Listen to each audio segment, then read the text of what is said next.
Hello everyone, मैं Prince Sharma एक बार फिर स्वागत करता हूं आप सभी का आपके अपने YouTube channel easy English with Prince sir में। लास्ट क्लास में हम लोगों ने बेटा वर्ब के बारे में पढ़ा था। ठीक, जैसे अभी जो चीज़ें थी वो टॉपिक बड़े बड़े थे। जैसे नाउन पे एक लेक्चर था, प्रोनाउन पे एक लेक्चर था, है ना, 2 लेक्चर थे, वर्ब पे एक लेक्चर बन गया था। लेकिन आज जो हम पढ़ने जा रहे हैं वो adjective, conjunction, preposition, adverb, articles, ये सारी चीज़ें होंगी। तो इस पर इतने बड़े लेक्चर नहीं बन सकते, तो एक लेक्चर में हम सारी चीज़ें कवर करने की कोशिश करेंगे। और अगर ये थोड़ा बड़ा हो जाए तो वैसे तो नॉर्मल रहेगा, मुझे पता है छोटा ही रहेगा या 20-30 मिनट का ही रहेगा, लेकिन बाई चांस अगर बड़ा हो जाए तो हम लोग इस चीज़ को आज मैनेज करेंगे। और इस बेसिक क्लास के बाद हम लोग 10th क्लास का फर्स्ट चैप्टर पढ़ेंगे, और या फिर बीए का जो बच्चों को क्वेश्चन आया था उसकी वीडियो बनाऊंगा। तो आज की जो चीज़ें हैं इसको तो हम यहीं रखते हैं, है ना। बेसिक के बाद ये 2 चीज़ें आएंगी। अगर कोई बच्चा बीए आपकी नज़र में है, जो आप देखते हो एयरफोर्स वगैरह वाले, अगर कोई बीए का बच्चा है आपकी नज़र में, तो आप उसके पास इस वीडियो को शेयर कर सकते हो। इतनी बात क्लियर है? चलिए। और अगर इसके बाद मेरा 10th की वीडियो आएगी, तो अगर 10th का बच्चा आपकी नज़र में है जो जानता है आपको, या कोई हो पहचान में, तो आप उसके साथ शेयर कर सकते हो, क्योंकि उसके बाद 10th की वीडियो आएगी और उसके बाद फिर दोबारा एयरफोर्स की वीडियो आएगी। तो इसको क्या समझ में आ रहा है? अभी आज बेसिक के बाद अगली जो वीडियो आएगी वो बीए की, और उसके बाद जो अगली वीडियो आएगी वो 10th की आएगी। ठीक, चलिए अब हम अपने लेक्चर 5 को शुरू करते हैं और आगे पढ़ते हैं। चलिए, पहली चीज़ हम पढ़ेंगे आज, क्या पढ़ेंगे बेटा? एडजेक्टिव। क्या पढ़ेंगे? एडजेक्टिव। तो ये एडजेक्टिव पढ़ेंगे। तो adjective, the word which modifies और डिस्क्राइब अ नाउन, प्रोनाउन और नो एक्शन वर्ब। बेटा कल हमने पढ़ाई थी नो एक्शन वर्ब। वो नो एक्शन वर्ब हमने आपको इसीलिए पढ़ाई थी कि आपने अभी तक जो पढ़ा होगा शायद वो ये पढ़ा होगा कि जो एडजेक्टिव हैं वो नाउन और प्रोनाउन की विशेषता बताते हैं। लेकिन आज आपको क्या पढ़ा बेटा? कि जो एडजेक्टिव हैं वो किस किस की बेटा? नाउन, प्रोनाउन और नो एक्शन वर्ब की विशेषता बताते हैं। इतनी बात समझ में आ रही है? तो नो एक्शन वर्ब कौन सी होती हैं? नो एक्शन वर्ब वे होती हैं जिन्हें करने में कोई मूवमेंट नहीं होता, कोई एक्शन नहीं होता। हमने कल की वीडियो में पढ़ा था। अगर आपको नहीं पता कि आपने वीडियो नहीं देखी लास्ट वाली, तो मैं नीचे डिस्क्रिप्शन में लिंक डाल दूंगा, जिसमें आप देख सकते हैं कि action verb, no action verb, transitive verb, intransitive verb क्या क्या होती हैं। तो आप नीचे जाके देख लीजिएगा। ओके, चलिए अब बात करते हैं हम अपनी। ये जो रवि है वो क्या है बेटा? नाउन है ना। रवि है, क्या है? नाउन। तो नाउन की विशेषता कैसे बता रहा है? एडजेक्टिव। जैसे रवि इज ऑनेस्ट। रवि कैसा है? ईमानदार। तो रवि की विशेषता क्या है? कि वो ईमानदार है। तो ये ऑनेस्ट क्या हो गया हमारा? एडजेक्टिव। यहाँ ऑनेस्ट क्या हो गया बेटा हमारा? एडजेक्टिव। इतनी चीज़ समझ में आ रही है? चलिए, फिर हमने क्या बोला कि ये प्रोनाउन की विशेषता भी बताते हैं, प्रोनाउन की। तो आई एम इंटेलिजेंट, आई क्या है यहाँ पर? हमारा प्रोनाउन है ना। आई क्या है? प्रोनाउन। अच्छा, प्रोनाउन की वीडियो भी है हमारी, सेकंड वीडियो जो लेक्चर, सेकंड और थर्ड लेक्चर वो प्रोनाउन पे, उसकी भी जो लेक्चर की जो लिंक है वो डिस्क्रिप्शन में मिल जाएंगी। ठीक, तो आई एम इंटेलिजेंट, मैं कैसा हूँ? इंटेलिजेंट, बुद्धिमान हूँ। मैं कैसा हूँ? बुद्धिमान। मेरी विशेषता क्या है? बुद्धिमान। तो ये इंटेलिजेंट क्या हो गया बेटा? आपका एडजेक्टिव। इतनी बात क्लियर? ठीक, चलिए अब उस आगे लिखा हुआ है कि नो एक्शन वर्ब। अब नो एक्शन वर्ब कैसे होती है? सीम्स है, लुक्स है, कल बताई थी मैंने, वीडियो देख के आना फिर। लुक्स है, ठीक। तो सी तो नाउन, प्रोनाउन है, लेकिन सीम्स, वह दिखती है। कैसी दिखती है? तो प्रिटी। प्रिटी मतलब सुंदर। तो ये क्या हो गया बेटा? प्रिटी क्या हो गई हमारी? एडजेक्टिव। और सीम्स नो एक्शन वर्ब है यहाँ पे। क्या है बेटा? ये नो एक्शन वर्ब। इतनी बात क्लियर? नो एक्शन वर्ब, इतनी बात क्लियर? चलिए, अभी यहाँ इतना समझ में आ गया। आगे जब हम बेटा एडजेक्टिव टॉपिक पढ़ेंगे तो हम इसके साथ एडजेक्टिव रूल पढ़ेंगे, और हम डिग्री भी पढ़ेंगे वहाँ पर। डिग्री जैसे पॉजिटिव, कंपैरेटिव और सुपरलेटिव। जब तक हम वहाँ नहीं जा रहे हैं तो हम यहाँ बता दे रहे हैं कि पॉजिटिव डिग्री क्या होती है। पॉजिटिव डिग्री वो डिग्री होती हैं जिनमें बराबर का कंपेरिजन होता है, मतलब ना ज़्यादा बड़ा ना ज़्यादा छोटा। He is as good as Ravi. He is as good as Ravi, वह उतना ही अच्छा है जितना कि रवि। जब दोनों में बराबर कंपैरिजन हो तो पॉजिटिव डिग्री। या जैसे ही इज़ ऑनेस्ट, तो ये वाला सी इज़ ब्यूटीफुल। अगर कंपैरिजन ना हो तब भी पॉजिटिव डिग्री, ठीक। लेकिन कंपेरेटिव डिग्री का यूज़ करते हैं दो लोगों के बीच कंपैरिजन हो, दो लोगों के बीच कंपैरिजन हो तो कंपेरेटिव डिग्री का। और सुपरलेटिव डिग्री का यूज होते हैं, सुपरलेटिव डिग्री का यूज़ कब करते हैं बेटा? तो सुपरलेटिव डिग्री का यूज़ जब करते हैं जब 3 से अधिक लोगों के बीच में कंपैरिजन हो, 3 या 3 से अधिक लोगों के बीच में कंपैरिजन हो, तब हम करते हैं सुपरलेटिव डिग्री का यूज़। इतनी बात समझ में आ रही है? इसको हम डीपली जब एडजेक्टिव पढ़ेंगे तो डिग्री भी समझेंगे, कंपैरिजन भी समझेंगे कैसे करते हैं, और डिग्री का चेंज भी सीखेंगे, कैसे चेंज करते हैं पॉजिटिव डिग्री को कंपैरेटिव में, कंपैरेटिव को सुपरलेटिव में, सुपरलेटिव को पॉजिटिव में, पॉजिटिव को सुपरलेटिव में, ऐसे सीखेंगे। इतनी बात क्लियर हो रही है बेटा?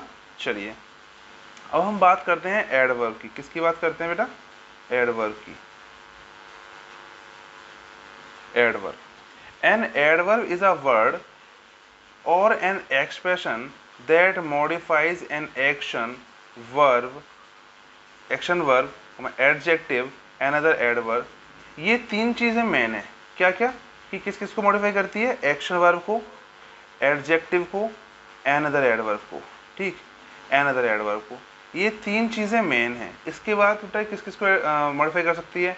डिटर्मिनर्स हैं, क्लॉजेज हैं, प्रीपोजिशंस हैं, सेंटेंस हैं, इन सारी चीज़ों को कर सकती है। लेकिन जो क्वेश्चन जो आते हैं हमारे कंपटीशन में वो मोस्टली एक्शन वर्ब, एडजेक्टिव और एनदर वर्ब पे पूरे एनदर एडवर्ब पे ही आते हैं कि कैसे कैसे करती है काम वैसे।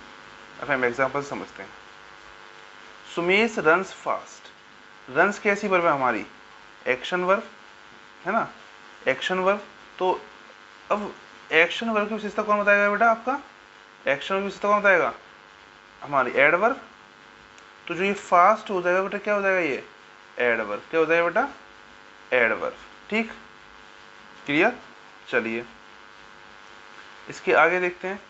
आगे देखिए, आई एम वेरी इंटेलिजेंट। हमने ऊपर देखा था ये वाला सेंटेंस। इंटेलिजेंट क्या था हमारा? इंटेलिजेंट क्या था हमारा? एडजेक्टिव। तो एडजेक्टिव से पहले क्या लग गया? वर्ब। तो एडजेक्टिव विशेषता किसने बता दी? एडवर्ब ने। तो वेरी क्या होगा हमारा? वेरी हमारा हो गया बेटा एडवर्ब, है ना, वेरी हमारा एडवर्ब हो गया। आंसर यही वैसे देखते हैं जैसे वह बुद्धिमान है। कितना बुद्धिमान है? बहुत।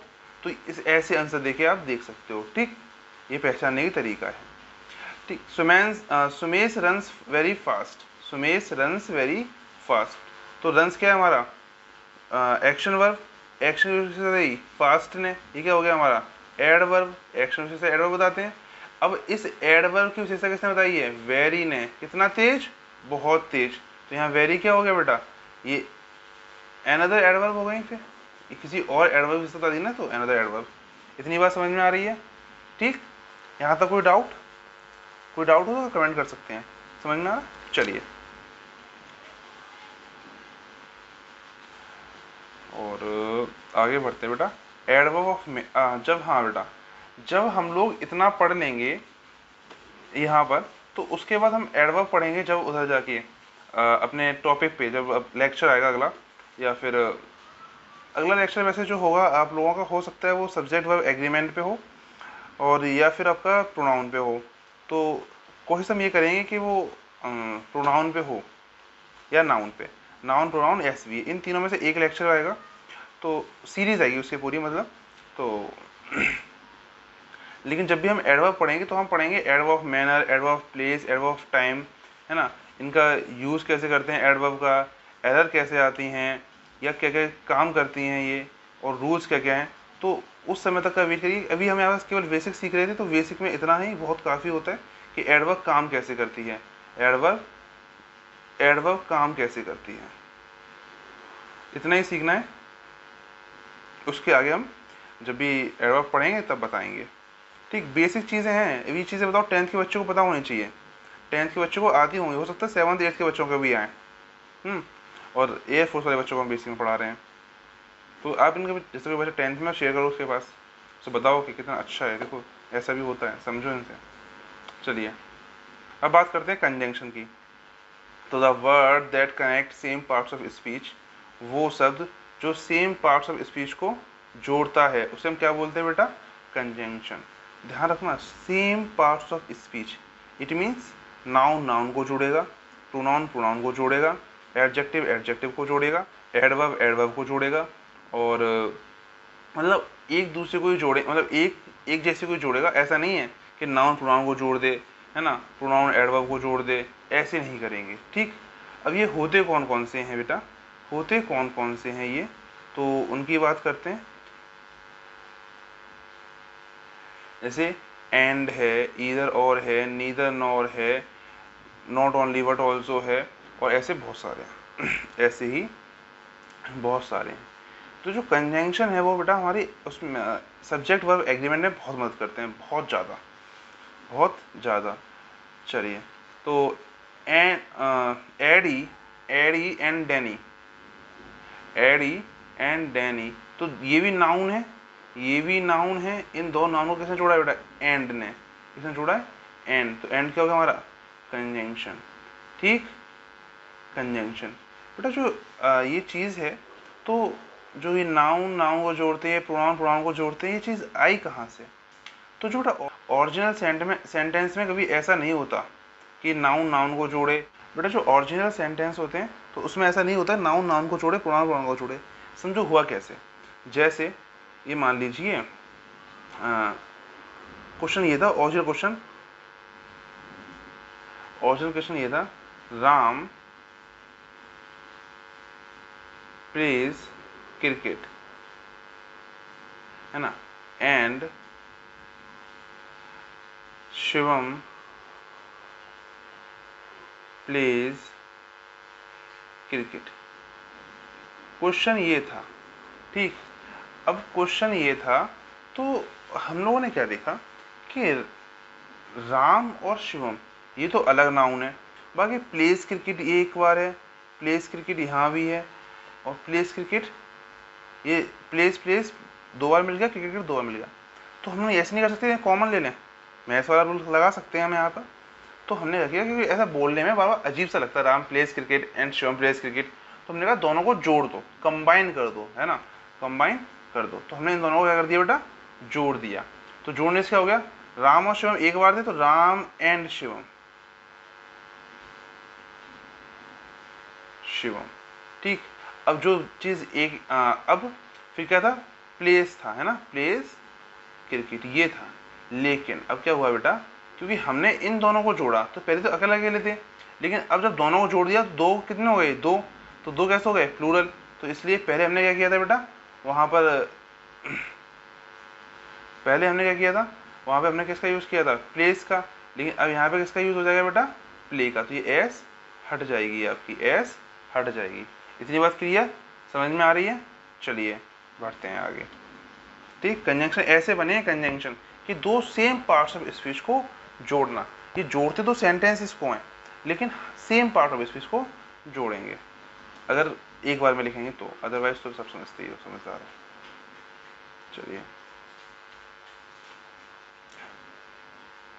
चलिए अब जैसे इधर और लिखा है, तो इधर के बाद यहाँ पे भी नाउन आएगा, या इधर भी नाउन आएगा, अगर इधर प्रोनाउन आएगा तो इधर भी प्रोनाउन आएगा। ऐसे ही हर जगह, नीदर नॉन में भी, नॉट ओनली बट ऑल्सो में भी। अगर इधर वर्ब आएगी तो इधर वर्ब आएगी। ठीक, दोनों साइड सेम चीज़ें आएंगी, दोनों साइड सेम चीज़ें आएंगी, कभी भी ऐसा नहीं होगा इस साइड कुछ और आ जाए, इस साइड कुछ और आ जाए। समझ में आ रहा है। चलिए अब हम बात करते हैं प्रीपोजिशन की। इसके बाद तो प्रीपोजिशन क्या होते हैं, the word preposition is a word or a group of words that is placed before a noun or pronoun to indicate direction। Preposition क्या होती है बेटा, डायरेक्शन, मेथड, प्लेस और सोर्स। देखो नॉर्मल सी बात है, अगर हम इसको शुद्ध हिंदी में कहना चाहें, अदर वर्ड्स में कहना चाहें, तो ये कह सकते हैं कि हम कि वो शब्द जो किसी की स्थिति या परिस्थिति बताता है कि वो अंदर है, बाहर है, या उसकी डायरेक्शन बताता है, दिशा कहाँ है और किधर है, या फिर मेथड बताता है कि किस तरीके से, या फिर जगह बताता है, प्लेस, या सोर्स बताता है, तो उस चीज़ को हम बोलते हैं प्रीपोजिशन। ठीक, प्रीपोजिशन की एक खास बात है कि अपने बाद नाउन लेते हैं। क्या लेते हैं बेटा, ये नाउन। जैसे इन, एट, ऑन, थ्रो, बिलो, ये सब प्रीपोजिशन है, ये इन सब के बाद क्या ही आएगा, एक ही चीज़ आएगी, नाउन। ठीक, तो नीचे लिखा हुआ है बेटा, जैसे कि आप देख सकते हो, noun is used after a preposition. Noun का प्रयोग करते हैं किसके बाद, प्रीपोजिशन के बाद। प्रीपोजिशन के बाद किसका यूज करते हैं बेटा, नाउन का। इतनी बात समझ में आ रही है। तो जब ये पूरा वर्ड एक काम करता है नाउन और प्लस प्रिपोजिशन प्लस नाउन या प्रोनाउन, तो जो पूरा मिलकर किसका काम करता है, एक फ्रेज बोलते हैं। क्या बोलते हैं बेटा, फ्रेज। और जो ये फ्रेज है वो किससे काम करता है, या तो एडजेक्टिव या एडवर्ब। यहाँ बेटा एडवर्ब लिखा है, ये एडजेक्टिव नहीं है, एडवर्ब। ठीक, या तो ये एडजेक्टिव तरह काम करता है या फिर एडवर्ब की तरह सेंटेंस में। इतनी बात समझ में आ रही है। ठीक है, चलिए अब हम बढ़ते हैं आगे। अच्छा, एक और चीज़, जो ये नाउन या प्रोनाउन आएगा, तो हमने लास्ट क्लास में पढ़ा था कि जब हमने पढ़ा था आप इंट्रांजिटिव वर्ब, तब हमने आपको बताया था कि जो ये नाउन प्रोनाउन आता है तो कौन से केस में आता है बेटा, ऑब्जेक्टिव केस में। कौन से केस में आता है, ऑब्जेक्टिव केस में। इतनी बात क्लियर। चलिए अब हम आगे बढ़ते हैं आर्टिकल्स पे। तो अब हम आर्टिकल्स को देखेंगे, और ये आर्टिकल्स हमारा आज का लास्ट टॉपिक है। ठीक, तो आर्टिकल कितने प्रकार के होते हैं, दो प्रकार के होते हैं, डेफिनेट आर्टिकल और इनडेफिनेट आर्टिकल। डेफिनेट आर्टिकल कौन सा होता है, द, और इनडेफिनेट आर्टिकल कौन सा होते हैं, ए और एन। चलिए अब इनडेफिनेट आर्टिकल का सुनते हैं। It is used before a singular generalised countable noun. कहाँ यूज होते हैं बेटा, it is used before a singular generalised countable noun. इनका प्रयोग सिंगुलर मतलब एक वचन, जनरलाइज मतलब सामान्य, काउंटेबल जिसे गिन सकें, गिनने योग्य, नाउन मतलब संख्या, इससे पहले किया जाता है। यदि कोई चीज़ सिंगुलर है, सामान्य है और गिनने योग्य है, तो उससे पहले हम किसका यूज़ करेंगे, ए और एन का। ठीक, और अगर कोई चीज़ स्पेसिफाइड है, कोई चीज़ स्पेसिफाइड है, तो उससे पहले हम किसका यूज़ करेंगे बेटा, दा का। यहाँ तक क्लियर। चलिए जैसे ए और एन को बाद में समझेंगे, पहले दा का एग्जाम्पल दिया हुआ है। जैसे बेटा रामायण है, कैसी है, स्पेसिफाइड। अगर मान लो बहुत सारी बुक की और मैं बोलता हूँ बेटा रामायण ले गया हूँ, तो रामायण से समझ में आता है क्या चीज़ की बात मैं मंगा रहा हूँ, क्या चीज़ की बात कर रहा हूँ। ऐसी ताजमहल की बात, अगर मैं आपसे बोल दूँ कि आगरा में एक बिल्डिंग है जिसका रंग सफ़ेद है, या जो सफ़ेद पत्थरों से बनी हुई है, तो आप साफ साफ बता दो कि सर आप ताजमहल की बात कर रहे हो, तो ताजमहल स्पेसिफाइड है। या आप एक चीज़ और कह सकते हो कि दुनिया में एक चीज़ है, जो भी दुनिया में एक चीज़ है, केवल इकलौती हैं, उनके आगे भी हम दा का यूज़ करते हैं। ठीक, चलिए अब हम बात करते हैं कि जो इंडेफिनिट आर्टिकल होते हैं दो होते हैं, ए और N.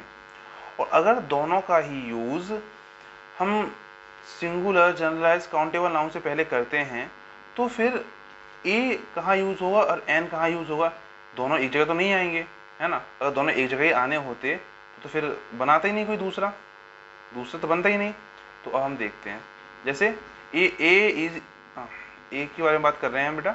It is used before a consonant sound. जब कॉन्सोनेंट साउंड की बात हो, जब कॉन्सोनेंट साउंड की बात हो, तब हम क्या लगाते हैं, ए। और जब वोवल साउंड की बात हो तो एन। वोवल साउंड से मतलब जब हिंदी वर्णमाला के स्वर का उच्चारण हो रहा हो, जैसे MLA, तो क्या आ रहा है, एम, यानी कि एम, ये इस टाइप से आ रहा, तो ये क्या होगा, ए। ये हिंदी वर्णमाला का स्वर है, हिंदी वर्णमाला का स्वर है, तो इससे पहले क्या आएगा बेटा आपका, एन। ठीक, ऐसे ही SP, इससे पहले क्या आएगा, एन। लेकिन यहाँ देखो यूनिवर्सिटी, अब ये जो यू है ये क्या है, वॉवल है ना इंग्लिश में, लेकिन हिंदी में देखोगे यूनिवर्सिटी तो लिखी जाती है यू। अब ये यू क्या है, ये कॉन्सोनेंट है हिंदी वर्णमाला में। हिंदी वर्णमाला में क्या है, कॉन्सोनेंट। तो इससे पहले क्या आएगा बेटा, ए। और ऐसी एप्पल से पहले क्या आएगा, एन। ठीक, इतनी बात समझ में आ रही है, इतनी बात समझ में आ रही है। चलिए, लेकिन अब बेटा ये बात करते हैं कि अगर हम ए और एन का यूज़ करते हैं सेंटेंस में, तो ये क्या सेंस देते हैं, तो ये क्या सेंस देते हैं, क्या इसका मतलब होता है, कोई सेंस देते हैं, या कोई मीन्स निकलता है कि ऐसे ही लगा दिया, या कोई मतलब ही नहीं होता, है ना। तो बेटा जो ए है, ए, इसका यूज़ वन या एनी के सेंस में किया जाता है, वन या एनी के सेंस में किया जाता है। ठीक, और द का यूज़ दिस या दैट के सेंस में किया जाता है, दिस या दैट के सेंस में किया जाता है।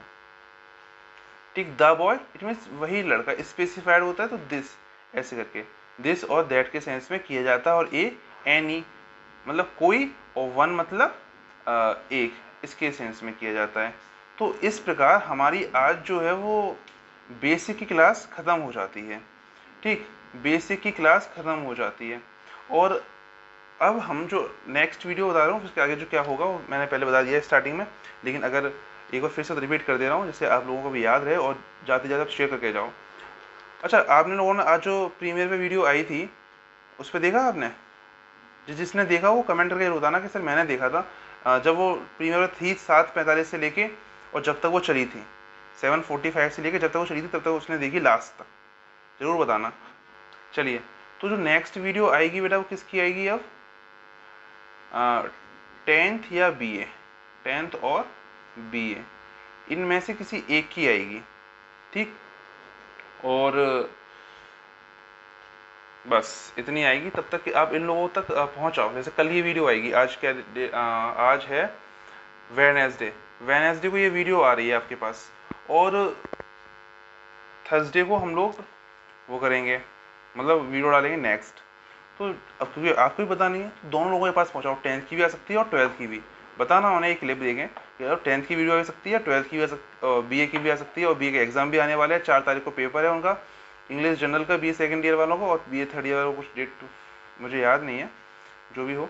तो उन्हें जब तक पहुँचाओ उनकी वीडियो आएगी, ठीक। अगर आज की वीडियो आपको पसंद आई हो तो वीडियो को लाइक करें, शेयर करें, चैनल को सब्सक्राइब करें और पढ़ते रहें, ठीक। मिलते हैं अगली वीडियो में, तब तक के लिए बाय।